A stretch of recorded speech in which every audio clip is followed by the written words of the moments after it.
మున్సిపాలిటీలను ఎంత మేరకు అభివృద్ధి చేశాము, అసలు మున్సిపాలిటీలకు ఏమైనా నిధులు ఇస్తున్నారా లేదా, ఈరోజు మున్సిపాలిటీల పరిస్థితి అది. ఇక్కడ అందరూ ఆల్మోస్ట్ చాలా మంది ఎమ్మెల్యేలు మున్సిపాలిటీలు ఉన్నటువంటి వాళ్ళే ఉన్నారు. కానీ ఈ ప్రభుత్వం వచ్చిన తర్వాత పట్టణ ప్రగతి నిధులు ఒక్క రూపాయి కూడా ఇవ్వడం లేదు. అదే మా సిద్దిపేట జిల్లాల సిద్దిపేట బంధు, దుబ్బాక బంధు, గజ్వేల్ బంధు, చేర్యాల బంధు, ఒక్క పొన్నమన్న దగ్గర మాత్రం టీఎఫ్ఐడిసి నడుస్తుంది. ఎందుకు? అక్కడ కాంగ్రెస్ ఎమ్మెల్యే. ఇది కరెక్ట్ కాదు. సో దయచేసి మా సబ్మిషన్ మీతోని ఎల్ఆర్ఎస్ డబ్బులు విడుదల చేయండి, అదేవిధంగా స్టాంప్స్ అండ్ రిజిస్ట్రేషన్ డబ్బులు విడుదల చేయండి, పట్టణ ప్రగతి డబ్బులు విడుదల చేయండి.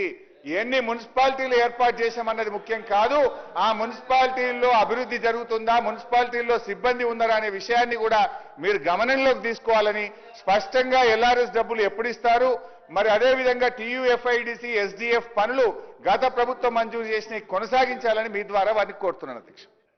ఇది ఒక షార్ట్ నోటీస్ ద్వారా రండి, అవకాశం ఇచ్చినప్పుడు రండి, మాట్లాడదాం, చర్చకు సిద్ధం. మేము ఈరోజు మున్సిపాలిటీసు, కార్పొరేషన్కు సంబంధించిన అభివృద్ధి విషయంలో ఎక్కడా కూడా నిధుల పరంగా ఇబ్బంది లేకుండా కనీస అవసరాలు తీర్చే ఓ కార్యాచరణ తీసుకొని ఆనాడు మీరు ఇచ్చిపోయారు.